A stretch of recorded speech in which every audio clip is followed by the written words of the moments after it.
ఆంధ్రుల ప్రీతమ నాయకుడు మన ముఖ్యమంత్రి నారా చంద్రబాబు నాయుడు గారికి 75వ జన్మదిన శుభాకాంక్షలు. It's a diamond Jubilee year. అంటే ఆయన ఎంత అదృష్టవంతుడంటే ఒక డైమండ్ జూబ్లీ ఇయర్లో వండర్స్ చేసేదాని కొరకు ఆంధ్రులకి, అమరావతికి ఆయన్ని ఆ వెంకటేశ్వర స్వామి ఇచ్చినటువంటి ప్రసాదం.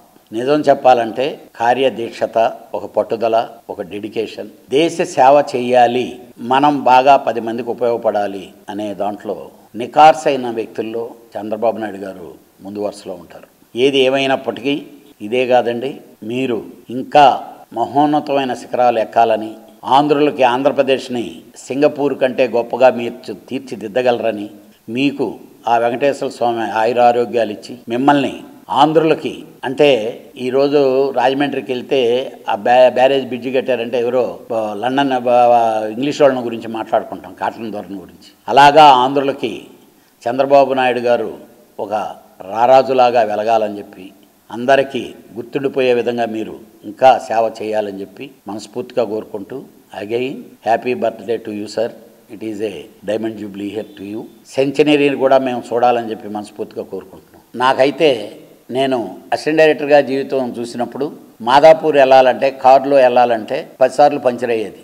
అలాంటి మాదాపూర్ని మహోన్నతమైనటువంటి నగరంగా తీర్చిదిద్ది హైదరాబాద్కి హైటెక్ సిటీ బిల్గంటన్ గారిని తీసుకొని వచ్చారు. అక్కడ ఆయనతో కూర్చున్నటువంటి ఏకైక సీఎం ఎవరంటే చంద్రబాబు నాయుడు గారు. అలాగే ఆ తర్వాత నుంచి ఒక తుఫాన్ వచ్చిందంటే, ఒక హుదూద్ వచ్చిందంటే, మీరు అందరు మినిస్టర్లు మీరు వెళ్ళి చూడండి అని చెప్పడం కాదు, మీరు పోయి వైజాగ్లో కూర్చొని మీరేం చేశారంటే డిపార్ట్మెంట్లన్నీ ఇక్కడ రండి అని చెప్పి ఒక రాజధానిని తరలించారు. That is the Chandrababu Naidu గారు.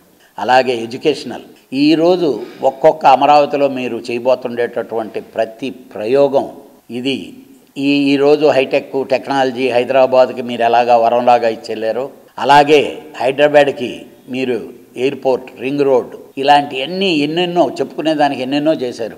అలాంటి ఆంధ్రప్రదేశ్కి మీరు చేయాలని చెప్పి, not only Andhra Pradesh, all over ఇండియాలో మీ సేవలు ఉపయోగపడాలని చెప్పి, ఆ అత్యున్నత స్థానానికి మీరు ఎదగాలని చెప్పి మనస్ఫూర్తిగా కోరుకుంటున్నాను. నమస్తే.